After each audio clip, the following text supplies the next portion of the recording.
Boa tarde a todos. Bem-vindos novamente Good ao evening, Tiaços. everyone. Tiaços Welcome agora again to vivendo as Piazzos. suas Piazzos aparições now de with modo mais eventual, its depois de eventual 4 anos de appearance intensíssimos after trabalhos 4 years semanais. of intense Agora o weekly Tiaços, ele works and funciona num regime presentations. kairótico, Now de Piazzos Kairos, works in a quando surgem boas kairotic oportunidades, quando way, surgem bons momentos, in quando surgem kairos, when we bons have good temas. opportunities. Tiaços se organiza, monta o seu circo novamente e convida todos para participarem. Hoje a gente tem a grande alegria de receber Ruth Meyer, que vai apresentar para a gente o livro dela recém-lançado, Re-vendo, educação, James Hillman na teoria e na prática. Eu vou fazer primeiro uma apresentação formal da Ruth, depois eu vou falar um pouquinho e eu passo a palavra para ela. Ah, Ruth Meyer foi uma das primeiras alunas de graduação admitidas no Corpus Christi College em Oxford em 1979. Ela estudou e lecionou história na Inglaterra e na Espanha por 10 anos antes de descobrir o trabalho de Carl Gustav Jung. Desde então, ela combinou sua paixão de longa data pela história com os insights da psicologia profunda. Sua pesquisa de mestrado na Universidade de Londres concentrou-se no campo da psicohistória e, eventualmente, a levou à Califórnia, onde ela é pioneira na psicohistória junguiana. Obteve seu doutorado em psicologia profunda pela Pacific Graduate Institute na Califórnia e atualmente leciona história numa escola preparatória para a Faculdade de São José e ministra workshops sobre sua pesquisa sobre sonhos e história. Mas eu também queria apresentar a Ruth de outro jeito, dizendo que a Ruth ela dedicou a sua vida à educação, estudando história na Inglaterra, na Espanha e nos Estados Unidos. Por uma força do destino e do acaso, ela encontrou com o livro Código da Alma de James Hillman em uma livraria de Londres, o que a fez simplesmente a vender sua casa na cidade para estudar psicologia profunda na Pacific Graduate em 1999. Lá, Ruth teve a sorte de assistir às aulas de psicologia arquetípica coordenadas pelo próprio James Hillman e fez disso sua missão, aplicar as ideias da psicologia arquetípica à educação. A Ruth também tem um livro chamado O Círculo de Clio, entrando no mundo imaginal dos historiadores, que é um livro bastante interessante para quem quer se aproximar ou construir pontes entre a história e a psicologia profunda, entre a história e a própria ideia do inconsciente. É um livro fabuloso da Ruth, e eu recomendo, então, esse livro pelo qual nós convidamos a Ruth a falar, que acabou de sair esse ano, acho que tem 2 ou 3 meses, 4 meses no máximo, né, Ruth? Saiu pela Spring Publication. Ruth, um prazer Yeah. te receber, um Uhum. prazer te receber, uma grande alegria para nós ter você aqui.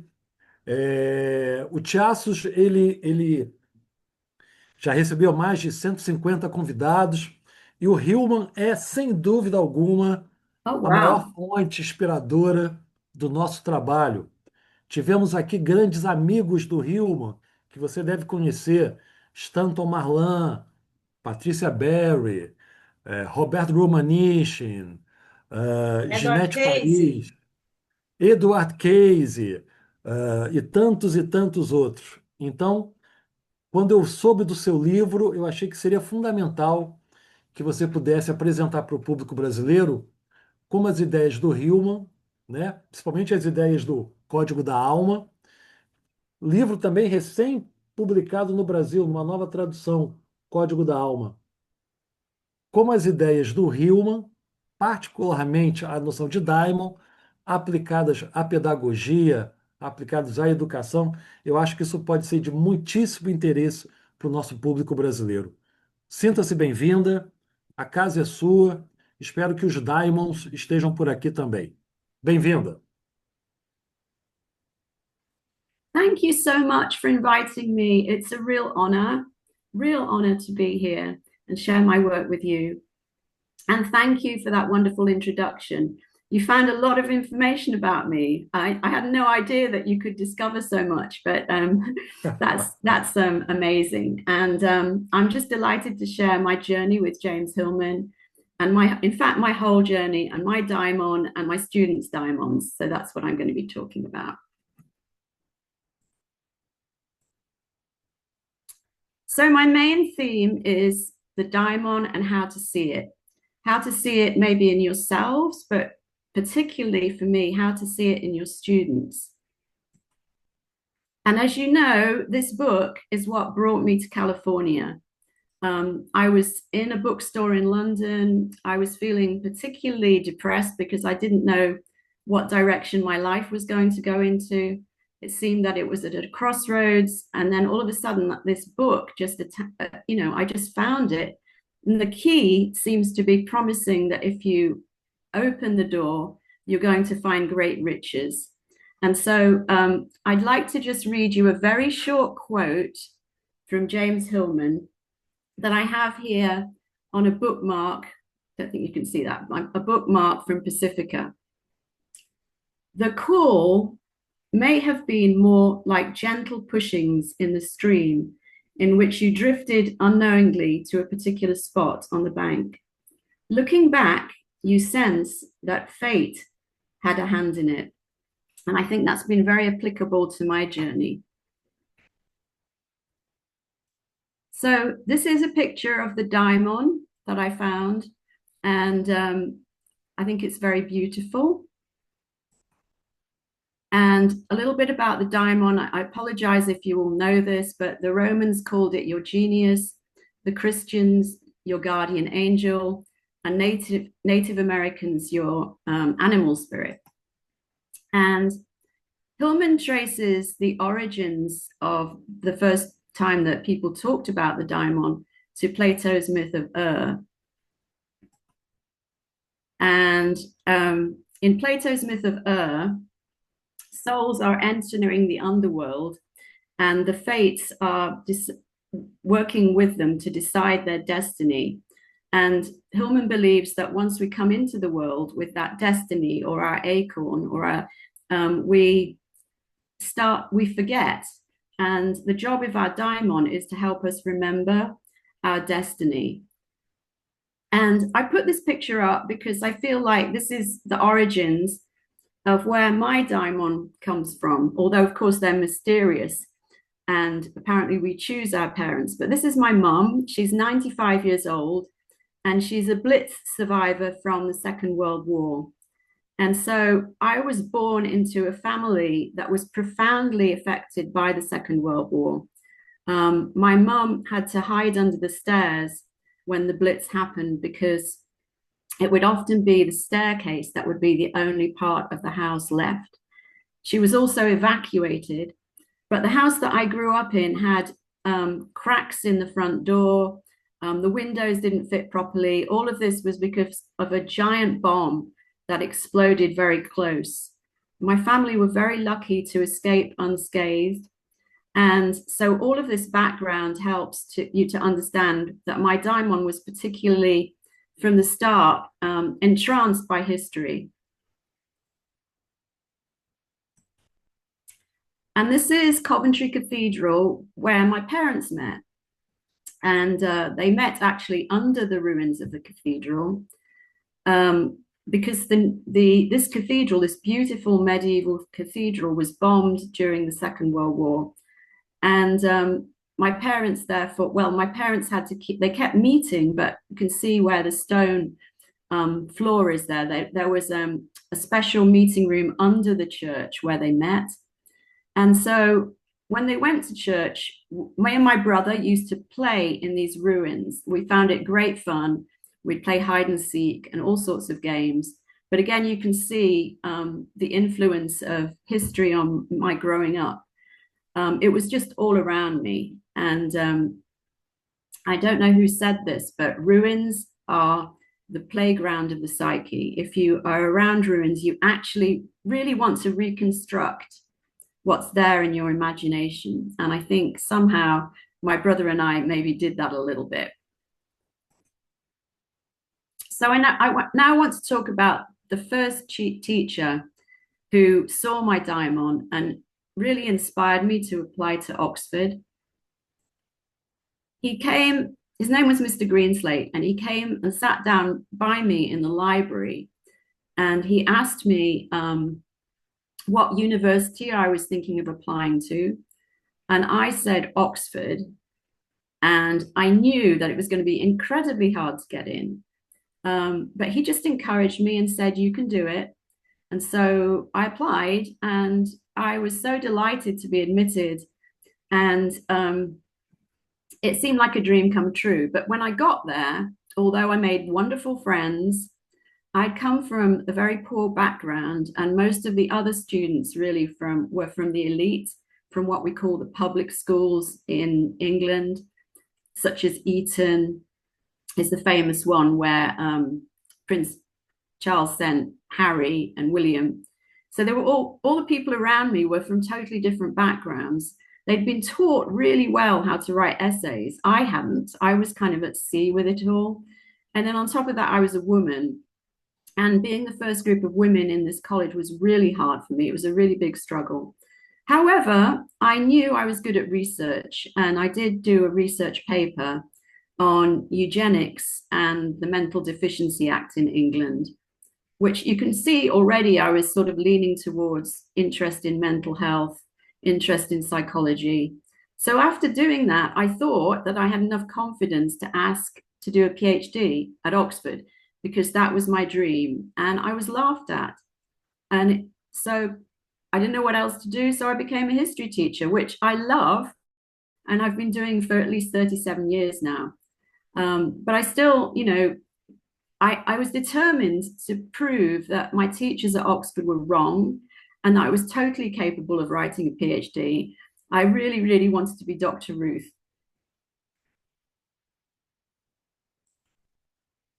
So this is beautiful Oxford University where I studied. And what you're looking at here is the library called the Radcliffe Camera.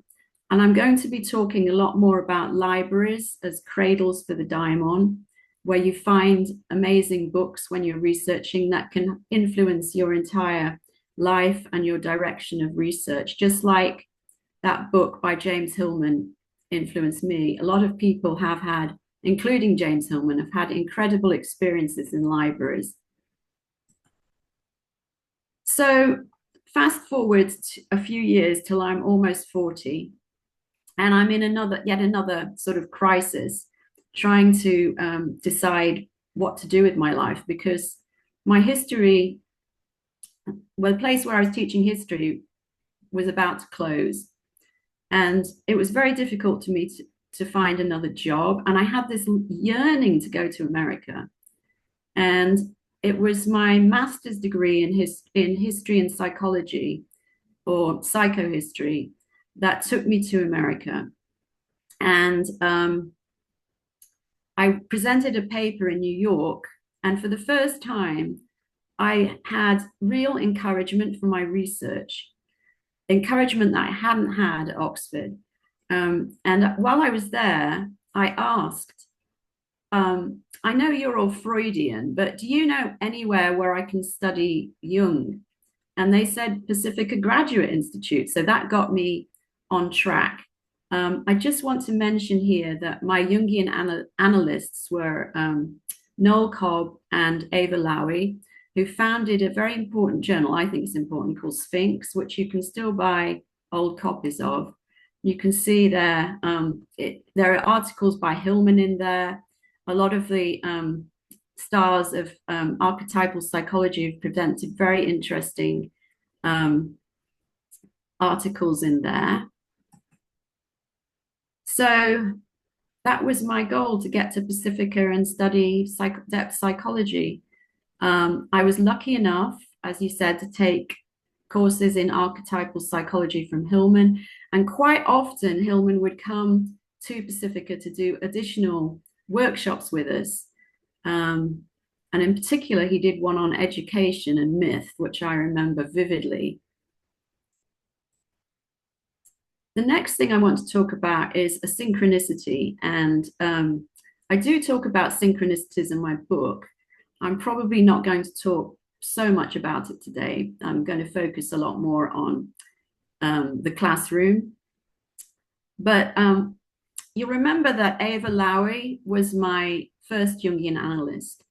And tragically, she died from breast cancer. And that was just before I came to America. And at my interview, the person who interviewed me was the author of this book, another amazing book, Listening to the Oracle by Diane Skafka. She asked me the obvious question of why are you applying to Pacifica Graduate Institute? And I said, well, I'm inspired by my Jungian analyst, Ava Lowry. And she said, I have to stop you right there. I wondered why Spirit was telling me that I had to bring this scarf in and put it on my table as a sort of tablecloth with all my candles and all other things that I had there. And she said, now I know. Now I know, because I met Ava in London and she gave me this scarf. And I can feel her spirit in the room, she said. And at that point I was, can I afford it? This is a major step. I'm going to have to sell my house to get there. And this was the confirmation that I was on the right course. So there's a picture of Pacifica. This is actually the modern campus, which used to be a convent. And as you can see, you've got the beautiful Pacific Ocean in the distance. And actually, you'll see the screen behind me. That's the gardens at Pacifica. And you can probably see just to my right, there's a prayer wheel there. So these gardens are just beautiful. And also, early in the morning, you have this wonderful mist that surrounds all of Pacifica. It's a very, very beautiful place. And that is the motto of Pacifica Graduate Institute, bringing the soul into the world. And you might remember that this was something that Hillman said in 100 Years of Psychology and the World's Getting Worse. He wanted people to leave the consulting room and take his work into the world, which I felt was my mission at Pacifica. So I studied, when I was at Pacifica, there is an archive called, all of the archives of these people that you can see here, Joseph Campbell, Maria Gimbutas, and Hillman, they are in a place called Opus Archives. And I spent much of my time reading through all of Hillman's notes for the Soul's Code, and a great deal of fun. Hillman had written notes on napkins from the aeroplanes. He'd written notes on the back of boarding passes. But most exciting for me was that he had a giant folder full of all of his notes for Soul's Code and full of all of the biographies that he used for the Soul's Code.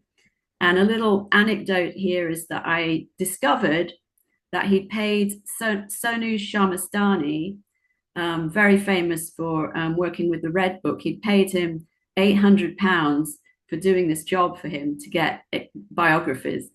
And it was also exciting for me to see where he'd underlined things, because this would put me on the right trail. So I think this has been mentioned. This is a copy of my book, Cleo's Circle, which was my dissertation.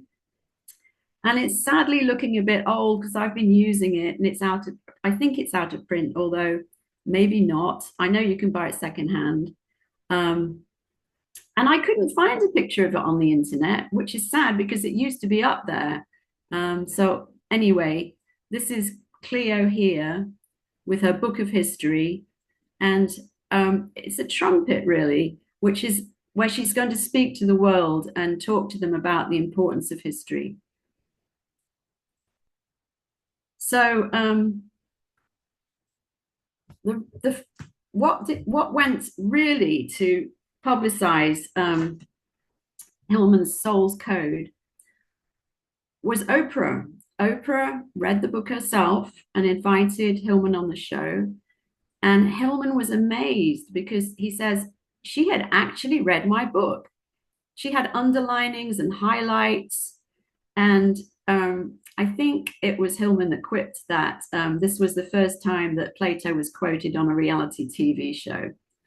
I was fortunate enough to be able to watch the recording, which was on a VHS tape of the show. And there she is. Right away, people understood the application to education because there was a woman in the audience when it came for audience participation who said, "This is my daughter. She's struggled all through school with dyslexia." And Hillman talks about the symptom being the pointer towards the daimon. She'd struggled with dyslexia, and now she knew what her mission was. It was to teach other people English. So that kind of happened. That was instantaneous. First question from the audience, and it goes straight into education. I'm going to talk about a few people now whose teachers, like Mr. Greenslate, observed the daimon. This is Cicely Tyson, and I found in my search, because I was trying to supplement Hillman's biographies with people who were more modern, a few more women, because there weren't many women in his book. Don't think at all. A few, but mostly men. And this is what Cicely Tyson remembered about her teacher. "Mrs. Simpson," she said, "you were foretelling my future." Apparently, this teacher used to dance a little bit around Cicely's desk, singing, "You should have been in the movies. What a beautiful star you are." It's some sort of old song. So what an interesting thing. Cicely's probably only about 11 or 12, and her teacher can somehow see her future and is amazingly able to sort of sing about it. So students say when a teacher recognizes them, and sort of, I guess this is really starting off, they're recognizing the student's daimon, they feel seen. There are also metaphors of light. You ignited a fire within. You provided a guiding light. Sometimes people say, "Oh, a light bulb suddenly went off in my head. You opened the whole world to me." And I think this is a quote from Hillman. "Here I am before your very eyes. See me." And recently I've been working in a preschool with 2 and 3 and 4-year-olds. And it's such a natural thing. What they want me to do, watch, Dr. Meyer, watch, see me. And that's what students want. They want the teacher to see them for all they are, not just as students. So a place that you can look for the daimon is when the student first enters your first class for the school year. How they walk in and what they're wearing is going to be indicative of their daimon. You might also notice the very first words they say when you come into your classroom. I'll just put a funny anecdote in here. So I had a student who walked into my philosophy class, and I said, "Why are you here?" And she said, "I want to study dicks," which is a slang word, if you didn't know, for your penis. And I didn't hear what she was saying, or I heard it as Otto Dix, D-I-X, who's an artist. And so I said, "Oh, really? Do you admire his work?" And fortunately, she was so intelligent. She said, "Well, yes, I do. And I'm looking to be an artist." And I encouraged her a lot to pursue this. Her parents wanted her to go into business, and she had to really stick up for her desire to be an artist. So here is a student walking into class.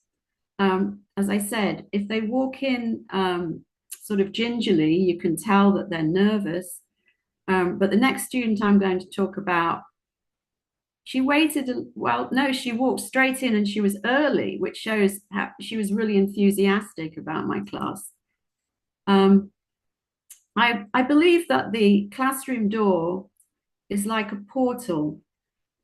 And when the student enters, they're moving from the corridors, which are very frenetic, where people are trying to rush from class to class. Hopefully, they're going to enter the classroom and they're going to enter a different space, which is going to be a lot different from where they are here. And Hillman believed that doors in Rome were guarded by the gods. I think he says somewhere that there were 300 different names for gods who were guiding really the boundaries of the city, or guarding the boundary of the door. And this god is Janus. You can see, for me, this is like the hinge of the door with the two faces, one looking back to the old year and one looking forward to the new year. So this is, it's not obviously the actual photograph of her, it's Mia in the book. She walked into my classroom in a pair of Dr. Martens boots. And I don't know if you know anything about these boots, but people wear them who are alternative, really. I think the big era when they were really popular was the punk rock era. And they're sort of a symbol of rebellion, kind of, amongst teens. You can't see it here, but she also came in a combat jacket, which had an A for anarchy on the front. So immediately, I'm sensing that she's a very, very different student to a lot of the ones that I have. So I'm now going to talk a little bit about the corridor, which I think is another liminal space. It's an opportunity for a teacher to notice something or see something about a student, or mention maybe a piece of work that's really impressed them.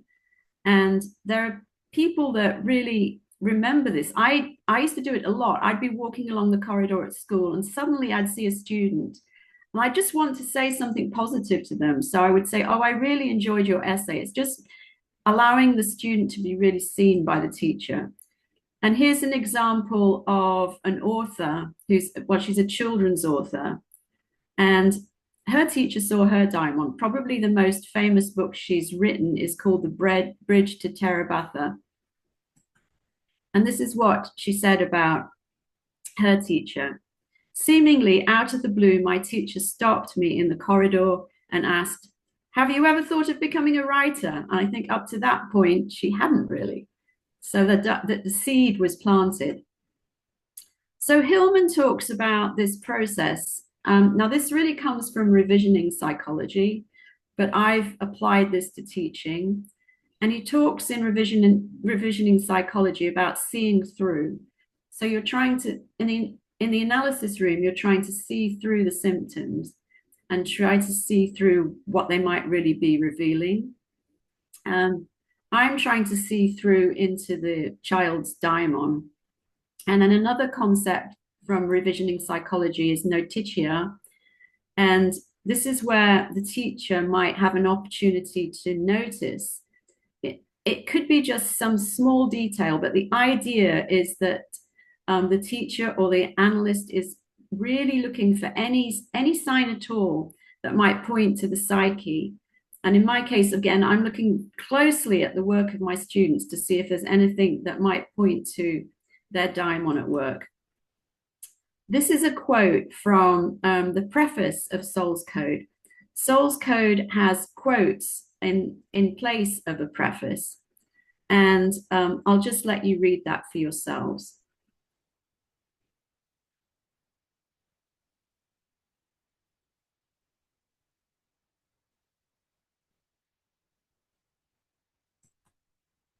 So Hillman says, we must see with the eye of the heart.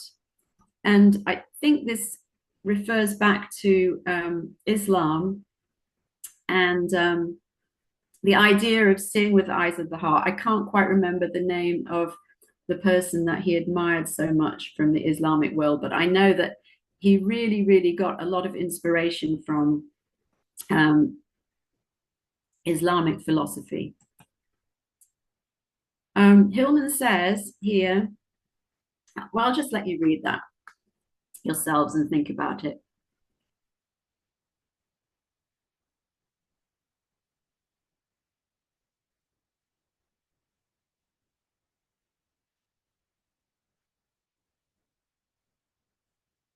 So this was what I noticed about Mia, her clothes. I noticed about her gestures. She did actually put her hand to her heart when she said she was interested in Jean-Paul Sartre. How many 14-year-olds walk into your classroom and say they're interested in Jean-Paul Sartre?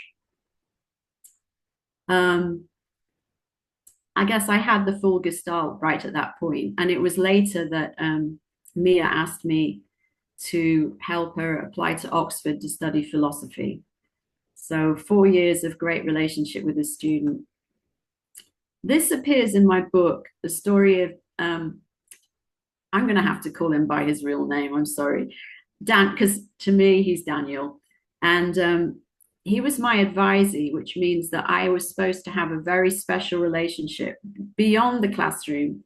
I taught him, but your advisees stay with you for 4 years, and your job is to be their support, if you like, to really, really advocate for them if they're in trouble. And Daniel just didn't interact with any of the other students. He sat at the front near me, just playing with this Rubik's Cube, and he did that for 4 years. I couldn't get him to join in with anything.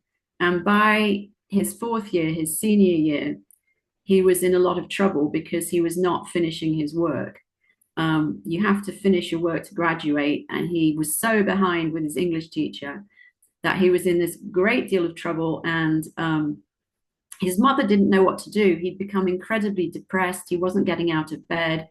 He said he didn't want to walk in the graduation ceremony. And when I said to him, Daniel, you really need to finish your English, otherwise you're not going to graduate, he looked at me and said, I just want to do code. So you can see in this little Rubik's Cube, moving around different little squares here and moving things into different places. I think that's a metaphor for coders.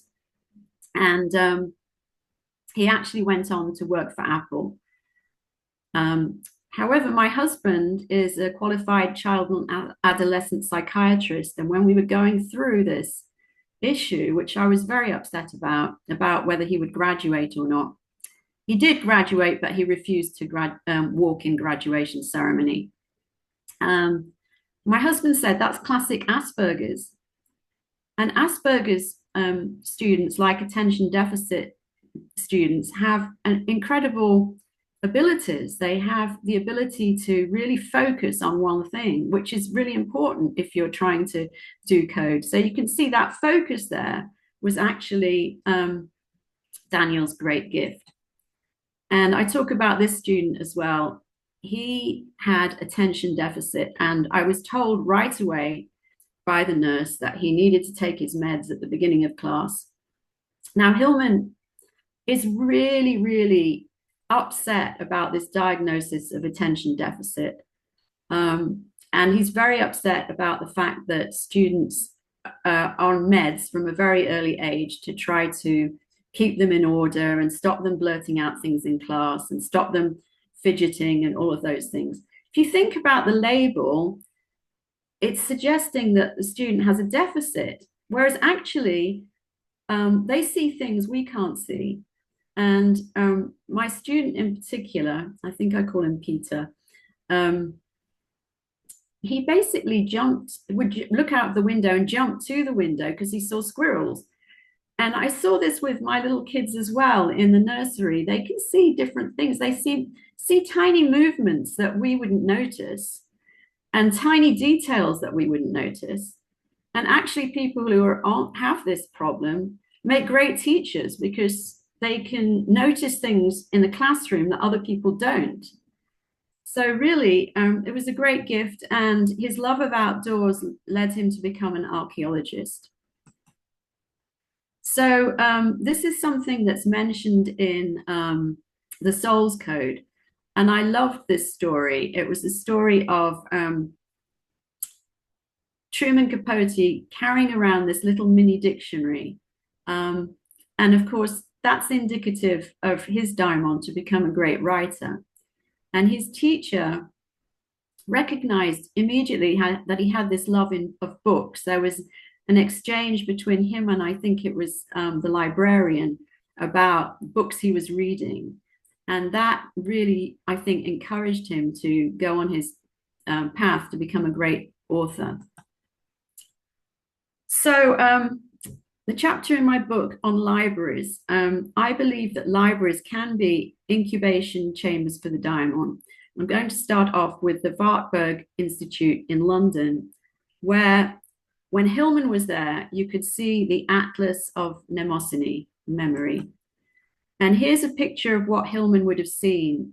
The atlas, it was called an atlas because Wartburg, who made it, tried to show, I guess, archetypes developing over time. He took images of the different gods and goddesses and showed gestures, for example, evolving over time, hands and hand movements evolving over time. And it was when he was here that he suddenly felt the daimon come.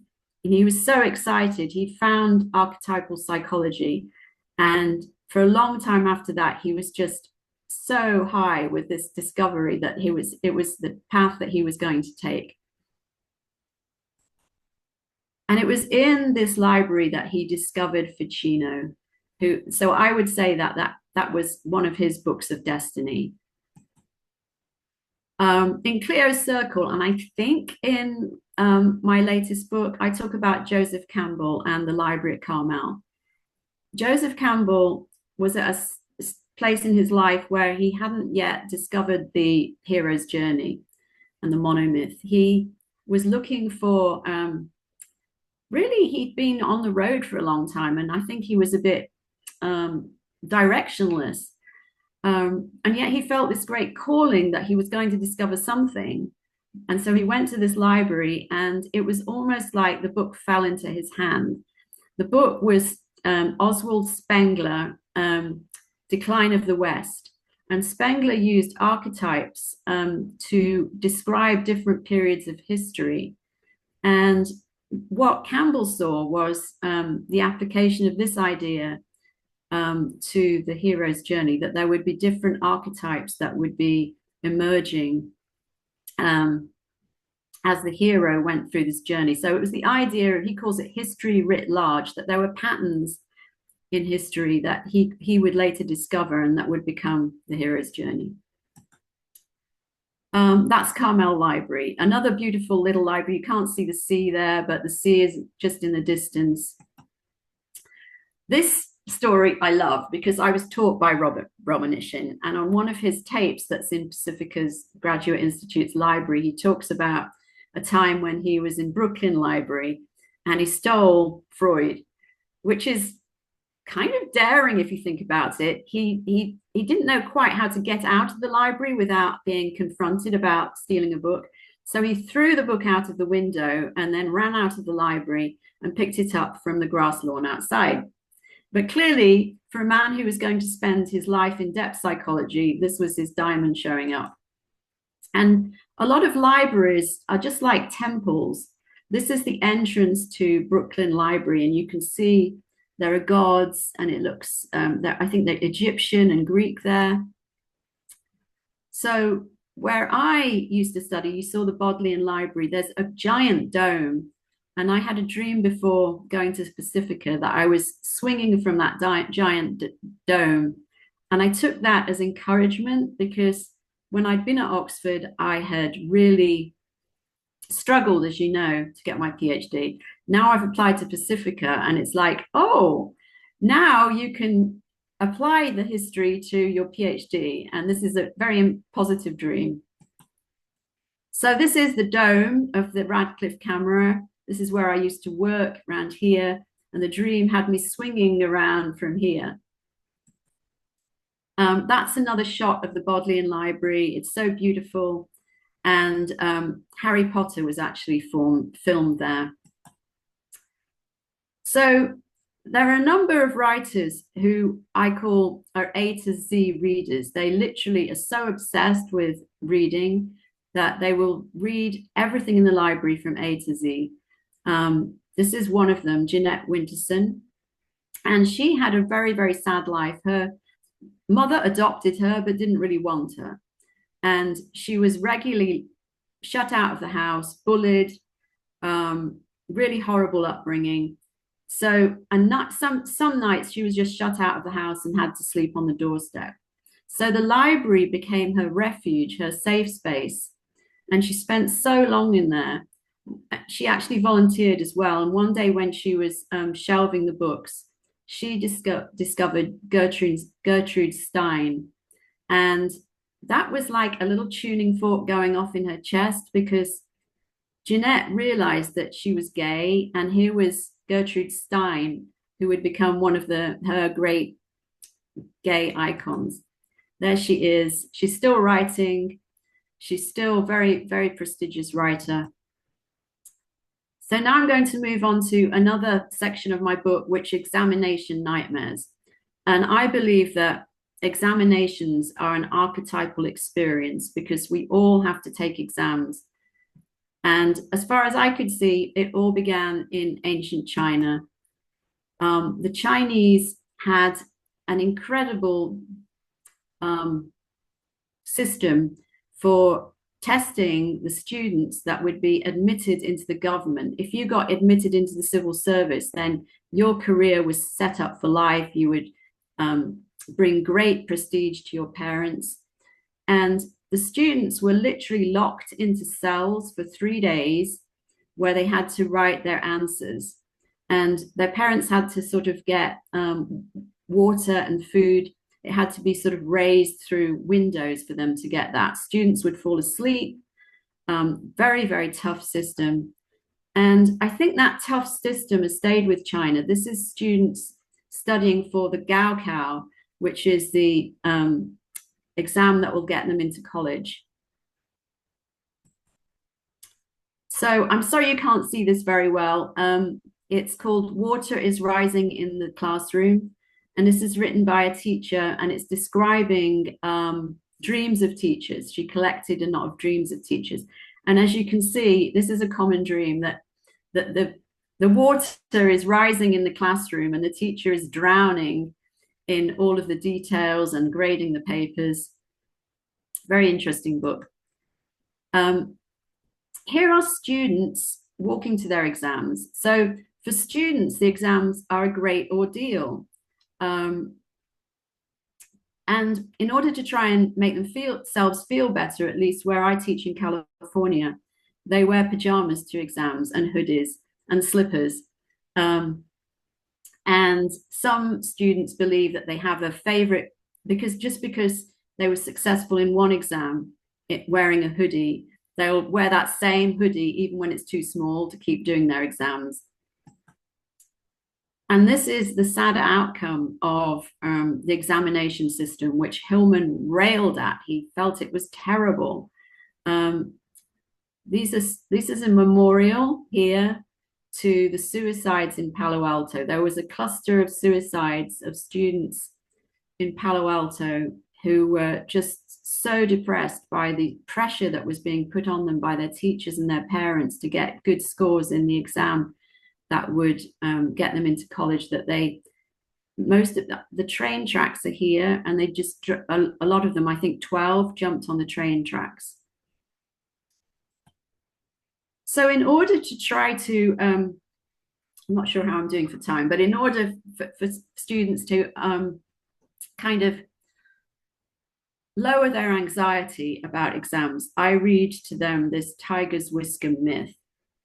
And I will have a reference to this at the end of my slides, because this is in Michael Mead's book. And Michael Mead, we'll hear a bit later, was a great companion of James Hillman in his talks. And when James Hillman was in the men's movement, he worked with Mead a lot in storytelling and telling of myths. So the point of this story is that a Chinese wife is hoping that her husband will be cured. He has a mysterious illness. So she goes to the local healer and asks what she must do. And he says, you must go and approach a tiger and take its whisker. So each day, bit by bit, she goes up the mountain with a bowl of meat. And each day she gets closer to the tiger until finally the tiger is friendly enough to allow her to take a whisker. So she can take the whisker back, and this brings healing. So I like to tell them this story because the tiger is like the terror that's going on inside their psyches. And the tiger needs to be tamed, but not just that. You can't study just the night before. To make yourself more relaxed about exams, you need to do it bit by bit by bit, slowly, like the Chinese woman was. I wanted to put this up because it's Hillman's big source. The Cradles of Eminence, he takes a lot of examples from this book. And as you can see, childhoods of more than 700 famous men and women. And so one of the people that Hillman talks about in the Soul's Code is Winston Churchill. And Winston Churchill failed English 3 times, his English exams that would need to get him into college. But he later said, this was really important for me because I was forced to study English 3 times and I got a really good feeling for the English language, which would serve me very well when the Second World War came and he made those great speeches. This is another person who amazingly, this is very difficult to do, failed all of her exams, all of them, to get into college. She never had a college education, but her great gift was not in school, it was outside school. A lot of schools promote community service, and she used to go into an old folks home, and there were people there with disability. And what she liked to do was when they had music and were dancing, she'd like to get the wheelchairs and sort of move the wheelchairs around in time to the music. So we can see there that her daimon was already coming out, that this great gift she had that made people regard her as the Queen of Hearts was going to hospitals where people had AIDS, going to Angola to help people who had suffered from landmine mutilation. She was such a great friend to those who were disabled, poor, struggling, diseased. So I'm going to move on now to Senex and Puer. We can see here's the old man, Senex, and the young youth, the Puer. And again, Senex and the Puer. And you could probably see the similarity between this Senex and the last one with their hats. This is Dumbledore, the headmaster of Hogwarts. And I see him as the positive Senex because he is like a great guide to Harry and gives him wisdom and is kind to Harry. If you like, he sees Harry's daimon. This is what I'm going to be talking about now, is the negative Senex, which Hillman talks about with regard to education. You can see a very stern figure. Oh, have I only got 5 minutes left? No, I'm taking a picture. Okay. And also, I think connected to the negative Senex is Kronos, the god who ate his children. Because think about an exam. It's all about clock watching. Think about a lesson now. It's all about clock watching. You've got to get so much information across in your 40 minutes. And here is, I'm not going to call it the negative Puer. That just doesn't seem right. I'm just going to call him the Puer. And we can see his Icarus, but we know that he flew too high and crashed into the sea when his wings melted. And here are 2 people famous people who were part of the 27 Club, which I talk about. 27 Club is people who died tragically at that age, very talented people. This is Jean-Michel Basquiat, very talented artist who committed suicide at 27. Another one, Kurt Cobain, committed suicide, overdosed with drugs, 27. There are a number of others like Jimi Hendrix, Amy Winehouse. And those, I think particularly Kurt Cobain, still popular amongst my students. This is a very sad story about a boy whose diamond flew too high. He loved music. And when we talked about music in class, his face would come alive. And when he heard that I'd gone to a very famous big concert called Coachella near Los Angeles, he was so in awe of me. I think it kind of bonded us together. So his love of music led him to become a DJ in Ibiza. It's an island which is known as a great party island. And sadly, at about 23, he died from an overdose of alcohol and drugs. So we could say, sadly, his diamond caused him to crash and burn. This is a student who nearly crashed and burned, but was saved by her college, I think.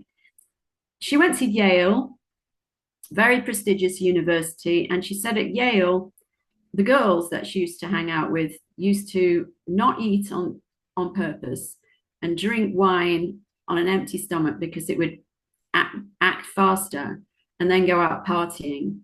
And this, if you like, she called it wine-orexia, which is the anorexia with the drinking of the alcohol. And fortunately, her tutors at Yale offered her a second chance while she was still alive. They said, if you go into rehab, for a year, we'll have you back if you can prove that you've been sober for a year. So she really did that. And then she came to our school to talk about her experiences at Yale and to essentially warn students about the dangers of drugs and alcohol when you're at college. And she told this very powerful message.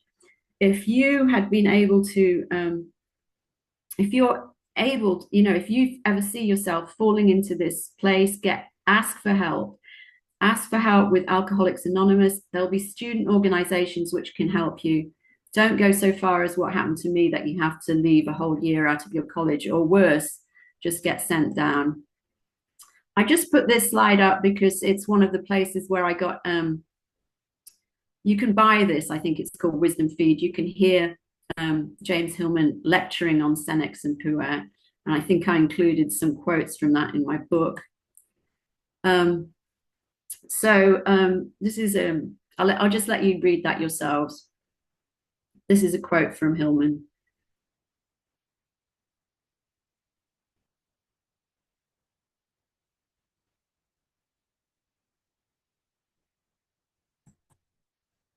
So I'm going to mention now, are you able to tell me how much time I've got left? I don't want to go over time. Am I doing all right? Give me a thumbs up. Okay, I'm just going to read to you a little bit of a myth of Vasilisa and the Firebird. This is something Hillman would have listened to when he was in the men's workshops. Dick Russell, his biographer, says basically that Hillman didn't want anyone to know much about this men's movement. It was his time to work on his own issues. So Michael Meade, who we heard about, would start drumming, and he would say something like this: once upon a time, not this time, but another time, not this place, but another place, where broad forests stood and many birds flew along the branches of ancient trees. There was a realm ruled by a mighty king. In that realm, there was a young hunter who rode a horse that was the horse of power. It was such a horse as belonged to the men of long ago, a swift steed with a broad chest, eyes like fire and hooves of iron. One day in the spring of a year, the young hunter was riding through the forest on his horse of power. The leaves were growing green in the sun, and little blue flowers sprouted under the trees.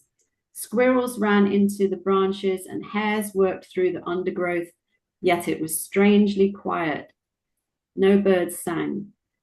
The young hunter listened for the birds, but the forest held silent, except for the scratching of the four-footed beasts, the dropping of pine cones, and the heavy stamping of the horsepower.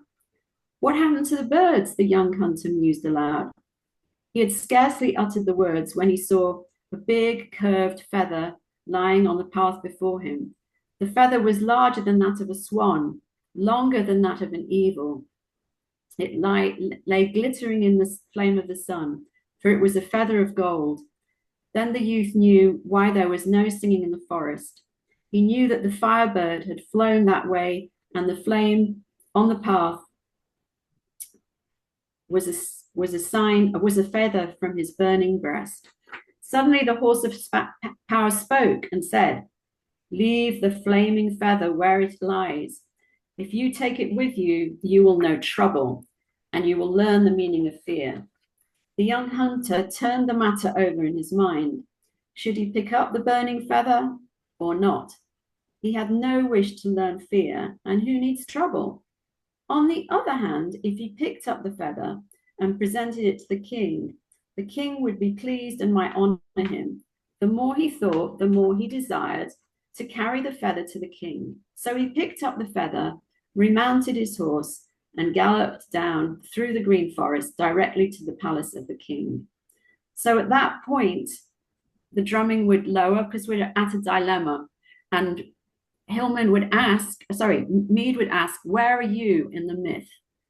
And he would ask this challenge: "What does the burning feather mean to you?" And that technique can be used with students telling a story. You can say, "Where are you in the myth?" Anytime there's a dilemma, it's a time to pause and ask students where they see themselves. Here's a photograph I found. I'm not sure who this is. This is Michael Mead. This is Robert Bly, who essentially a poet who founded the men's movement. And this is Hillman. You can listen to Robert Bly's recordings on YouTube, or the men's movement's recordings, although you won't hear Hillman speaking there. You get an idea of what used to go on. I'm going to talk very briefly about nature as a vessel for soul making. Margot McLean, Hillman's wife, and he went to Dartington Hall School in the UK for a workshop. There you can see the beautiful grounds. And the participants studied Dream Animals, the book that Hillman wrote with his wife, Margot McLean. And stimulated by that book, participants were encouraged to go out into the grounds and notice the nature that was out there. Notice the way that a cow might come up to them. Notice the way that a bird might fly in the sky. And then they came back for discussions of that. And I found if you take students outdoors into nature, they often will have an experience that they'll never forget, very healing to them. This is something that I do with my students to try to get them into contact with soul. I think they might have called it spirit map, but really it's a soul map. And I encourage them to put themselves in the center, and they might want to draw themselves. And then these are things that really speak to them. And you'll see that music here is something that really, really is important. And here is an example from one of my students. She's put herself as a pig in the middle because she told me she loved pigs.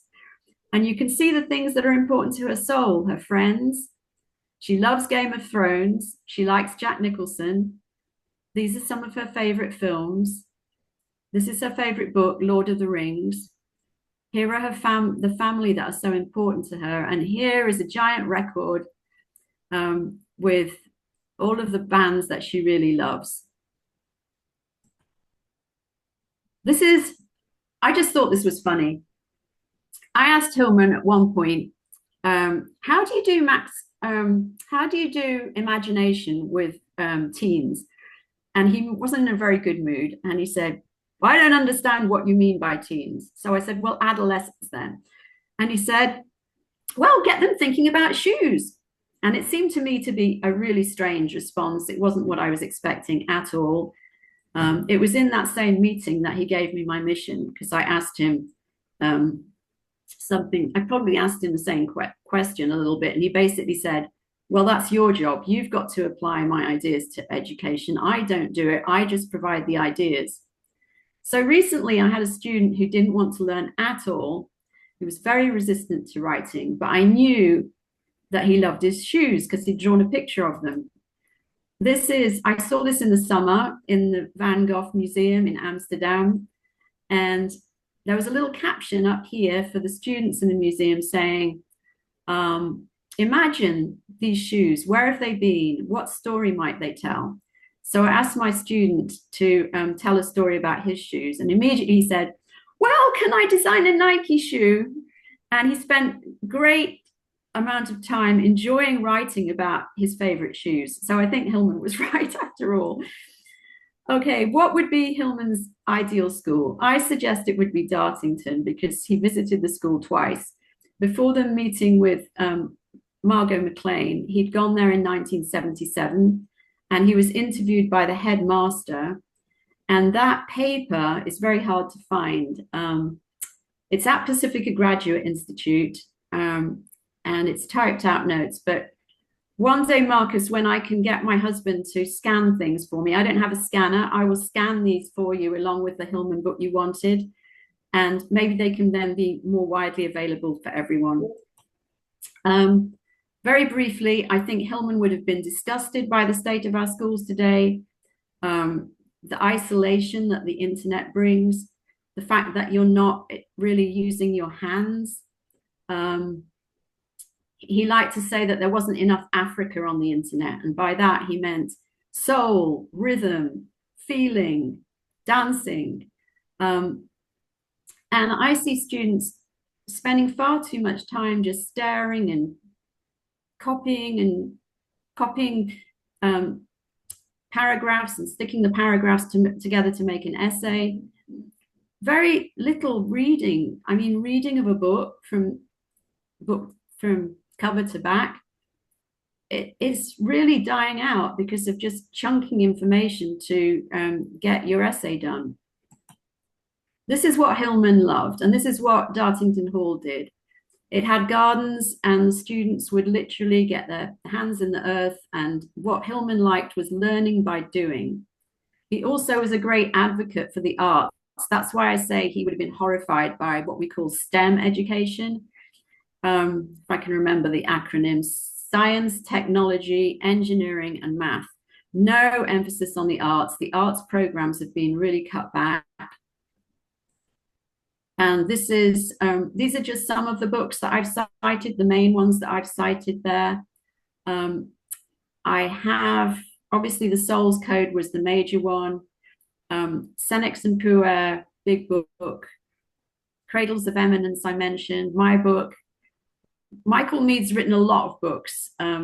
This is where that book came from, the story that I told from. And then there's another story, The Myth of the Tiger's Whisker. So thank you. I'm going to try and escape now.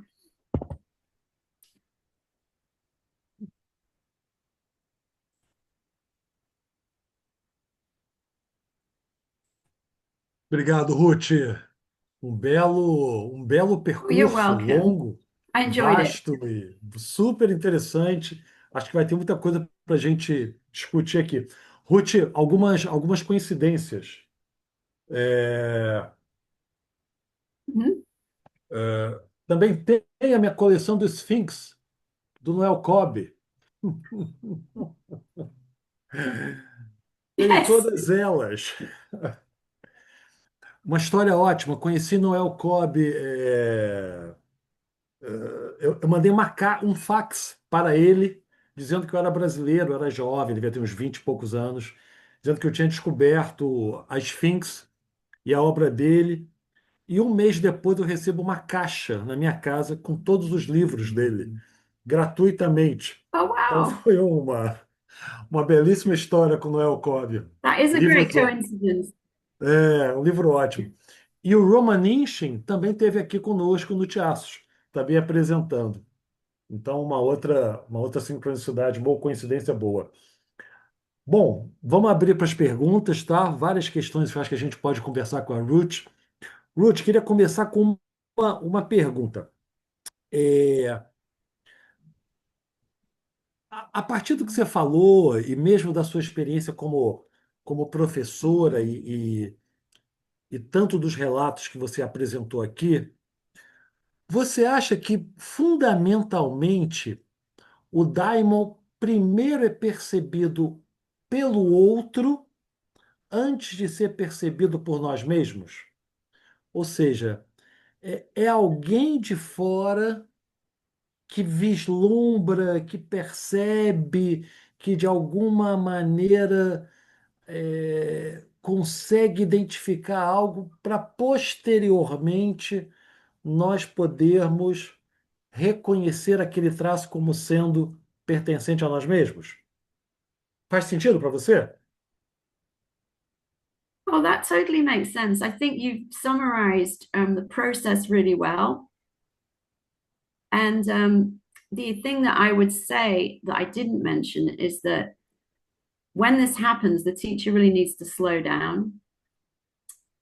Take a break out of your lesson plan if you see something like this happening, and move into what's going on. Don't let a moment like that pass you by. It might be an interruption. A student might interrupt you with something that's really important. And if you're too Senex based, you're likely to not want to abandon your lesson plan. But if you've got a little bit of that puer in you, the student, who should be there in every teacher, then I just encourage teachers to move in, forget the lesson plan. This is more important. And you're not going to say to the student, oh, I see your diamond, obviously. But you're going to compliment them in some sort of way to encourage them on their path.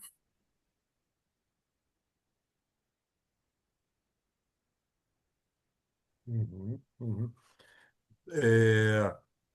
Desdobramento dessa pergunta, tá? Se a gente vive, acho que tanto nos Estados Unidos quanto na Europa, no Brasil também não é tão diferente, num tipo de educação tão ligado a ideais performáticos, a ideais de produtividade, a ideais de excelência, o daimon é a pedra no meio da engrenagem, o daimon é aquilo que vai fazer a sua aparição pela via da patologia. A gente poderia também pensar nisso. O daimon é a pedra que atrapalha esse processo de uma educação impessoal, produtivista, performática, de excelência, apagadora de diferenças. Poderíamos dizer isso?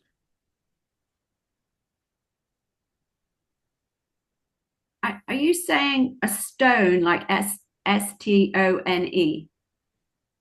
Yeah, that's really interesting because I talk in my book about touchstones.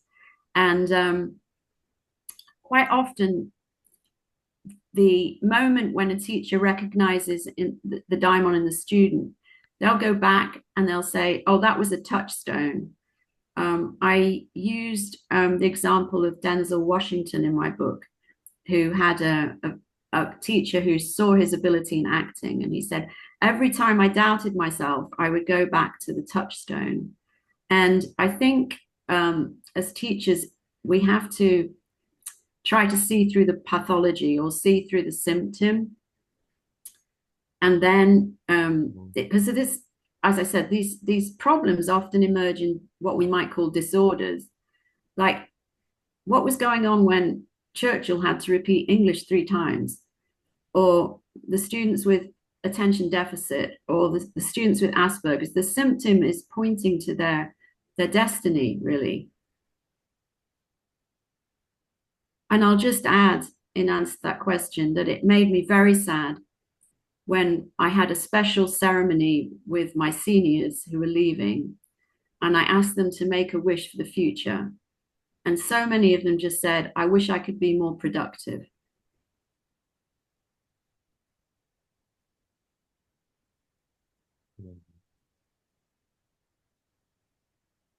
Definitivamente essa não é a voz do daimon, né? Yeah. Yeah, there were a couple who said something different. I can't remember what they said, but this is the voice of their parents. It's the voice of the school that has drummed into them that they've got to be productive. And I think Hillman would probably say it was the voice of capitalism too. Sem dúvida. Sem dúvida. Ótimo, ótimo. Obrigado, Ruth. Vamos abrir para o pessoal. Lu, querida, Thank you for contigo. the question. Eu tenho uma pergunta, mas antes de fazer a minha pergunta, eu queria completar um pouquinho essa que o Marcos acabou de fazer, porque eu tinha até anotado aqui uma frase que eu li no Código do Ser, que o Hillman fala que o daimon é anterior à educação e a todos os erros possíveis que os pais cometerão, que ele fala da falácia parental e tudo isso. Fiquei pensando se existe uma falácia educacional também, né? Que se o daimon vai passar por cima de todas essas esses erros que a educação comete muito, né?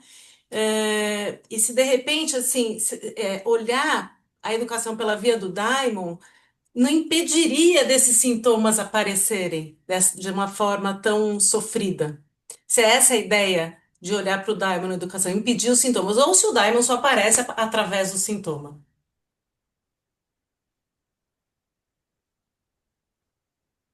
Oh, I don't think it just emerges through the symptoms and the pathologies.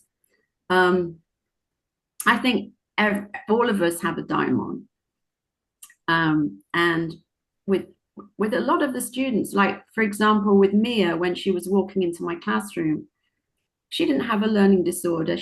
Wasn't depressed. I mean, there was nothing obvious that she had any symptoms of any type of pathology at all.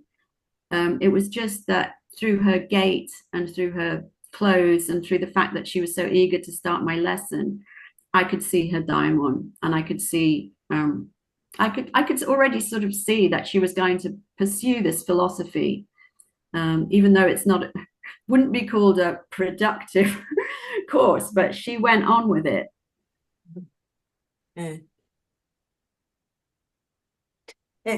Isso é interessante, eu acho que essa talvez seja a maior diferença de olhar o daimon na educação e na clínica. Porque na clínica a gente vai atrás dos sintomas mesmo para achar o daimon, né? Que a pessoa já vem para a clínica é, com o daimon meio perdidinho. Mas a minha pergunta era sobre a Bell Hooks, que você cita no seu livro, né? Você conta a história lá da Bell Hooks, também que aparece o daimon dela lá na biblioteca e tal.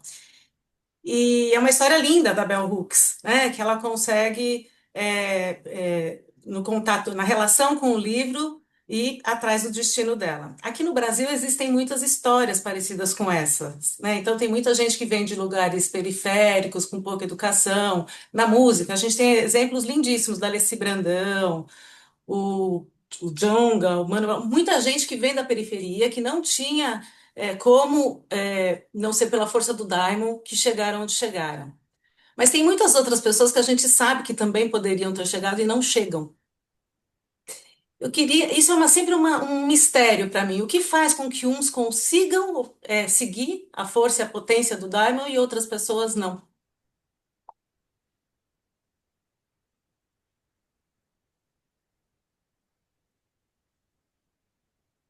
That's a really good question. And one I hadn't thought of, because I just assume, that everyone has their daimon and that somehow you get to where you're supposed to be in life. I think there was a very reassuring part of the soul's code, which basically is not, I'm paraphrasing it. It's that, like that Buddhist saying, wherever you are, that's where you need to be. It was something along those lines, or wherever you are, there you go.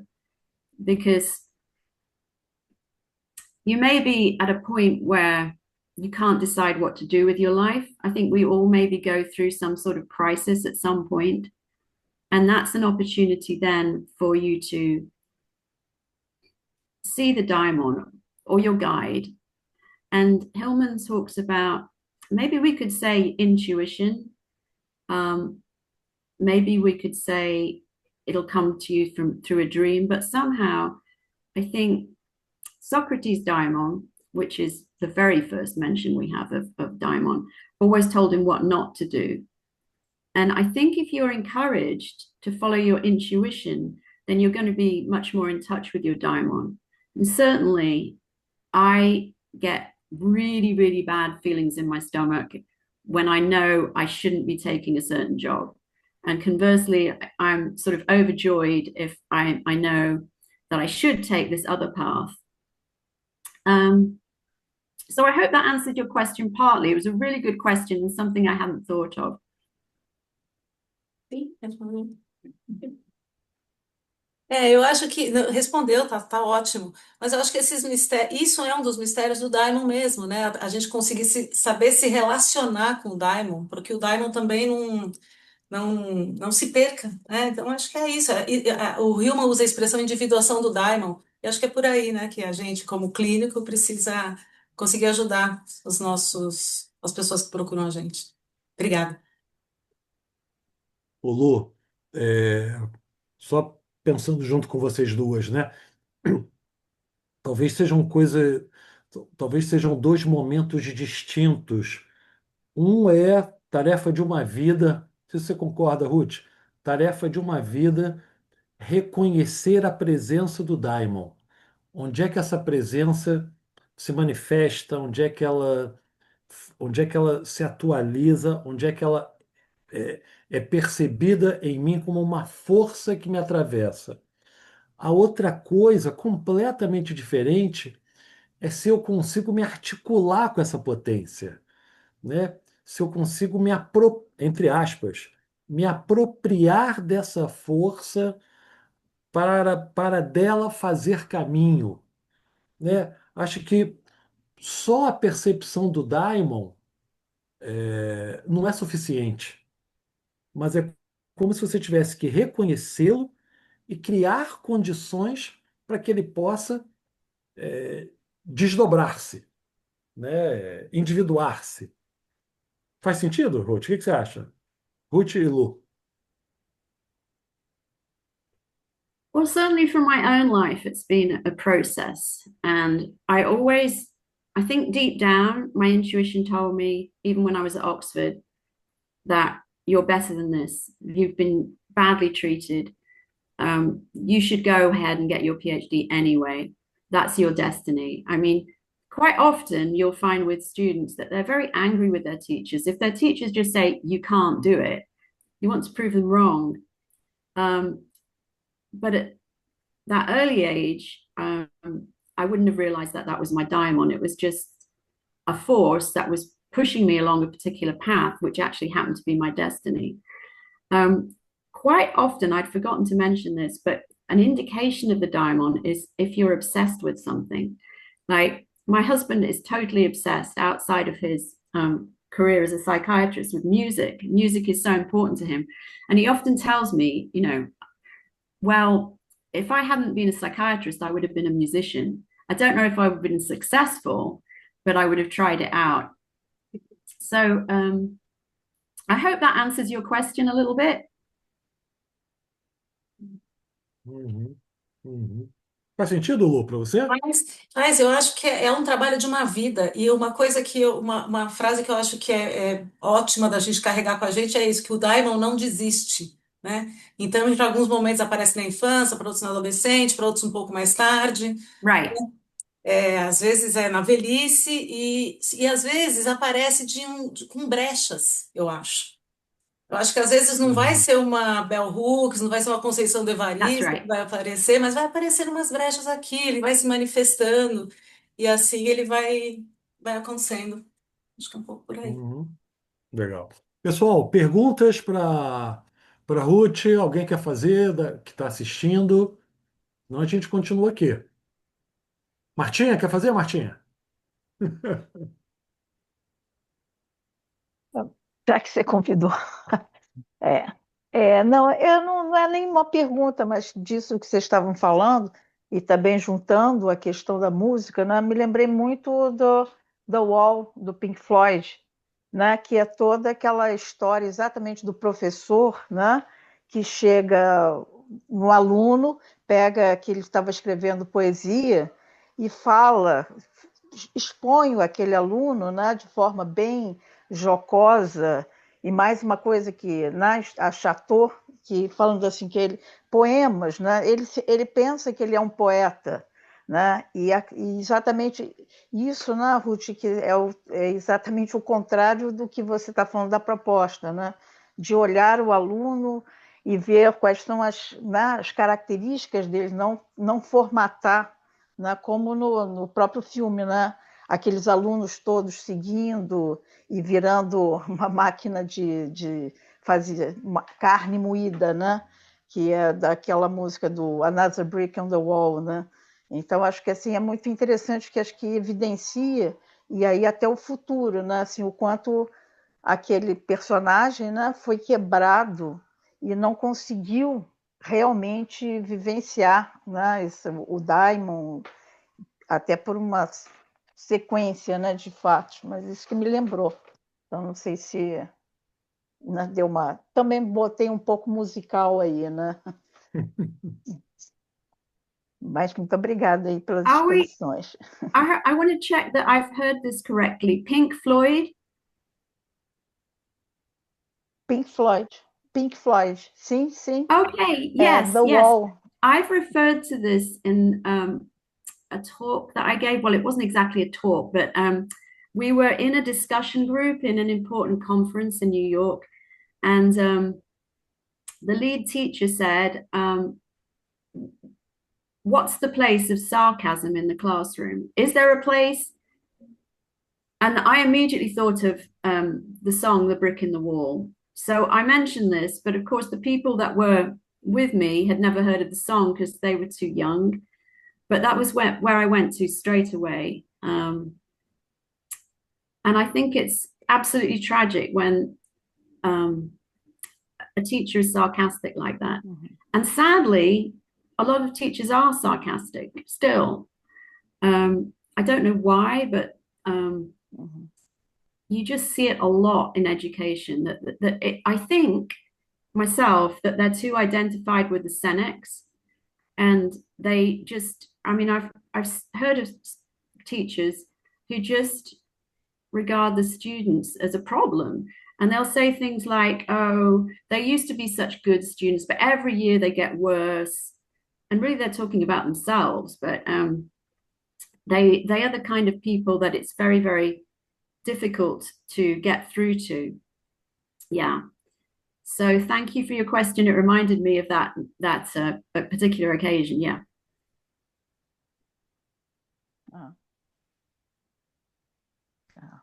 Obrigada a você. Obrigado, Martinha. Querida, quer falar? Por favor. Queria. Alô, tudo bem? Ruth, foi prazer ouvir sua palestra, porque ela me fez pensar em muitas coisas enquanto professora também, né? E enquanto professora de curso de medicina, tá? Então, assim, aí eu fiquei pensando ainda mais nessa história agora do sarcasmo, né? Se o professor, ele não reconhece, não se relaciona com seu próprio daimon, como é que ele enxerga esse daimon do outro, né? E num currículo médico que é tão duro, que é tão encaixotado, né? E que nega a possibilidade de relação com essa dimensão, né? Do daimon. A arte, introduzir, quebrar, fazer esse caminho contra a natura é realmente uma possibilidade de via dupla, ou seja, do aluno, do estudante, poder ter contato com o seu daimon, mas também o professor, nesse processo, né, fazer esse contato também. Ok? Yeah. Great point. I do mention this in my book that it's very important for the teacher to be in touch with their own daimon. Hillman says that with regard to imagination. If the teacher's not in touch with their imagination, then they can't see it in their students. He also makes the point about essentially, I think, that teachers must be in touch with their own dream world. And I always thought that was really interesting point. He makes that point in the interview that I mentioned in 1977 with the headmaster at Dartington Hall, that for a teacher to be working with the imagination, they need to be in touch with their own dreams. And yeah, quite a lot of teachers, I encourage at workshops to look back at how they became teachers. And I didn't want to become a teacher. I think I explained that I wanted to just be an academic and study in my ivory tower. But I think a lot of teachers are called, and my mother was a teacher, and she was my first teacher. And I dedicated a line in my book to say that she was my first teacher who taught me how to read. And how my daimon manifested when I was a child was that I had a younger brother, and I used to like to play school with him. So I invented a whole roll of names from A to Z, and he had to answer to all of them. And then there would be little tasks that he had to go on for me. So you can see that there. Another a Pacifica professor said that she knew she was wanting to be a teacher when she used to put all her dolls on the side of the bathtub when she went for a bath. And then similarly, she'd be playing school with them. Sometimes it's because you grew up with a sibling who was struggling how to read, or maybe just a younger sibling and you wanted to help them. And then you felt how good that was to be helping, and it kind of developed into you becoming a teacher. So yes, I think it's very important for the teacher themselves to be in touch with their daimon and to really ask themselves, well, why did I become a teacher? And if you forget why you became a teacher, then that's just tragic.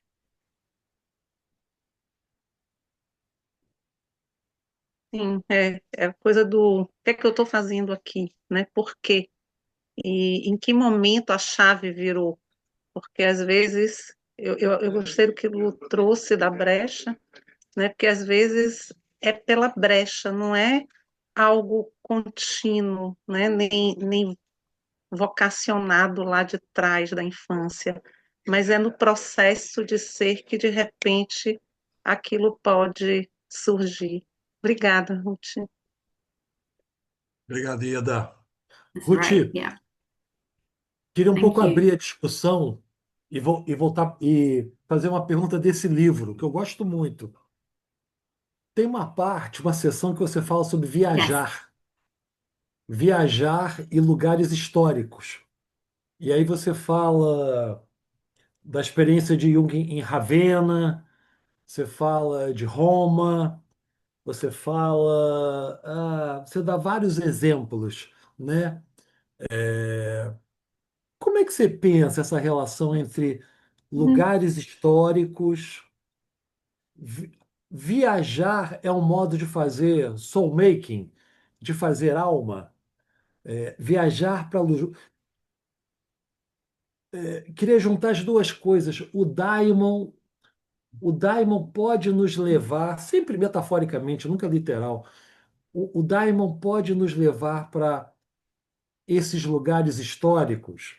Quer dizer, qual é a importância de viajar historicamente para você? Oh, for me, I'm going to actually talk a little bit about what it is for others first, I think, and how the process works. So there's a fellow student of mine at Pacifica Graduate Institute called Matthew Green, who wrote his dissertation on accompanying students to France on a field trip. And he makes the important point that when you're out of your regular life, where you know where everything is and you're in your familiar surroundings, you go on vacation or you go on a school trip like this, you by leaving all those things behind, you start to look anew at the new world you're in, and you're going to notice details that if France, for example, was your home, you wouldn't notice these things. And also, you're in that liminal space of transition when you go into another country. And I think in that particular case, you're more open when it's a transition time to synchronicities. And with these historians, quite often they had synchronicities happen, or they were just more open, I think, to their psyches were more open because they were in a historical place.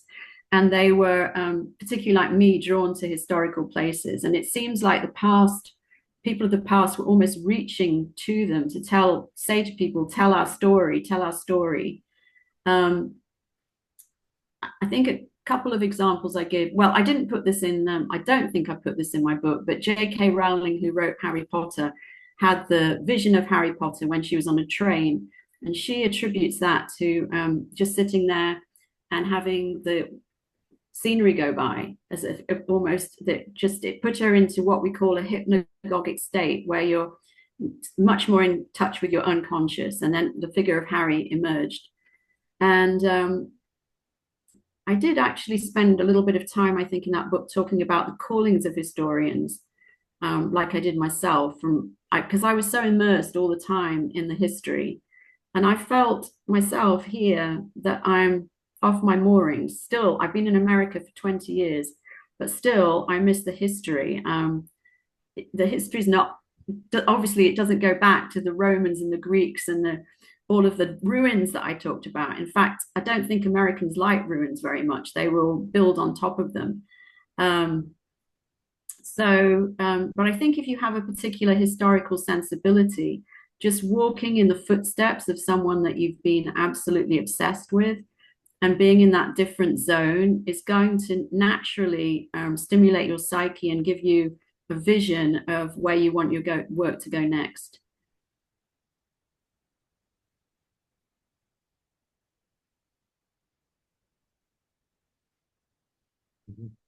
Quer dizer, viajar pode ser um método terapêutico também, como antigamente se prescrevia.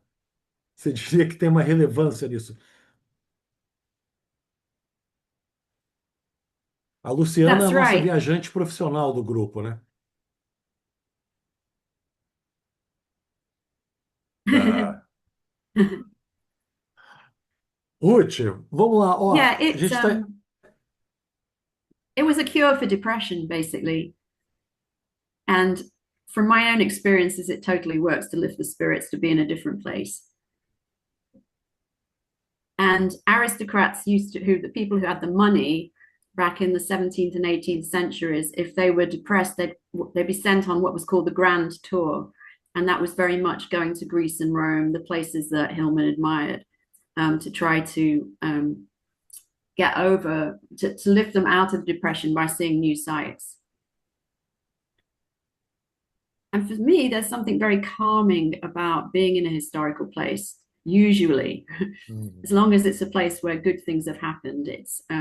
I just feel my psyche, I guess it's the layers of my unconscious are sort of going through the past. And I just feel very excited if I'm in ruins. One of my favorite things is going to look at ruins in Greece and Rome and imagining, as I said, what they would look like if they were reconstructed. E o Hillman viajou, né, quando ele foi escrever, quando ele teve a revelação da psicologia arquetípica, foi ele viajando. Aí ele foi, né, além Yes, de ter ido para yes. para a Inglaterra, ele foi lá para a Itália, para Renascença, e foi lá que apareceu. É. Ruth, para a gente terminar, queria te fazer a última pergunta. Entre as pessoas que estudam psicologia arquetípica há muitos anos, o código do ser, código do ser não, código da alma, código da alma, é o livro mais problemático para a comunidade da psicologia arquetípica.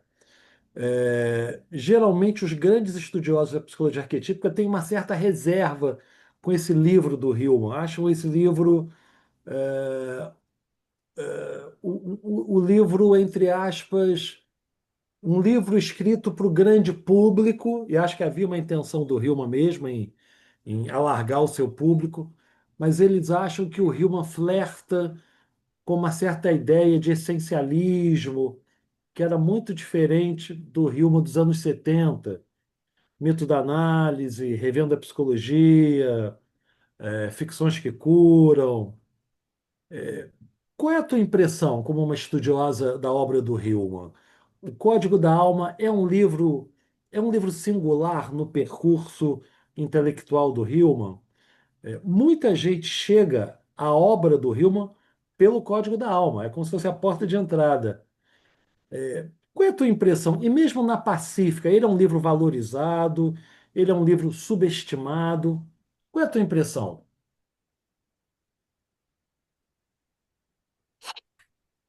My impression at Pacifica actually was that it was totally underestimated. Um, Hillman, of course, when he saw me, and we passed on that path, um, at some point he actually said, "Wow, you've got a very, I can see your diamond." He said that to me.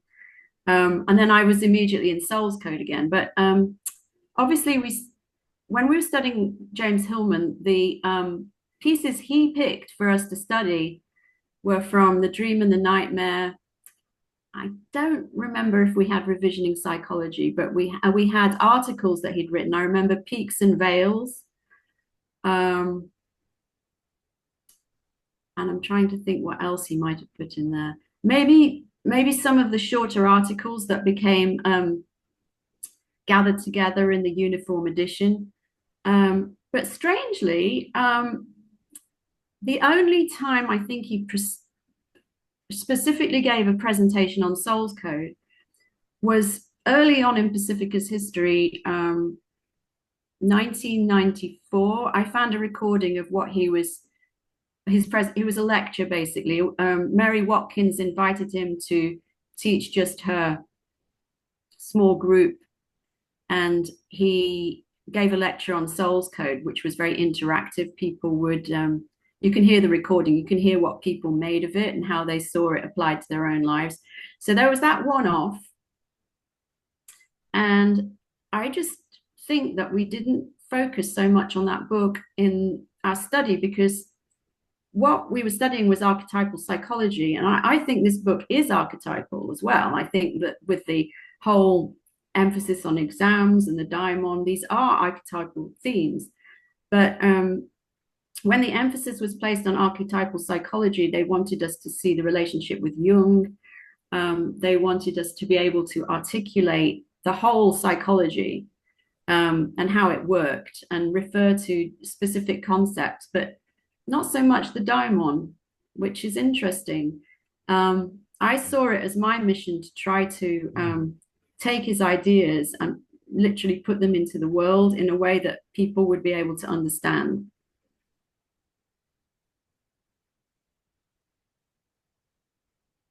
Uhum. Acho que você foi muito bem sucedida nessa tarefa. Parabéns. Acho que o teu livro, né? Acabei de lê-lo Thank recentemente you. e acho que você cumpre muito bem essa tua proposta. Acho que você explica, você sistematiza, você traz uma série de exemplos que são possíveis de serem entendidos, você vê o dinamismo. Acho que você foi muito bem sucedida. Ruth, queria te agradecer. Obrigado pela tua generosidade.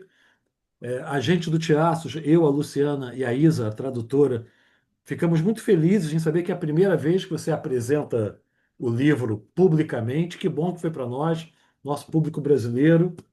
E te agradecer pela tua disponibilidade, pela tua generosidade e te parabenizar pelo livro. Espero que você tenha gostado, tá? Thank Obrigado. you. Thank you so much. Thank you. It's been a pleasure. I hope to meet you all again. Never been to Brazil.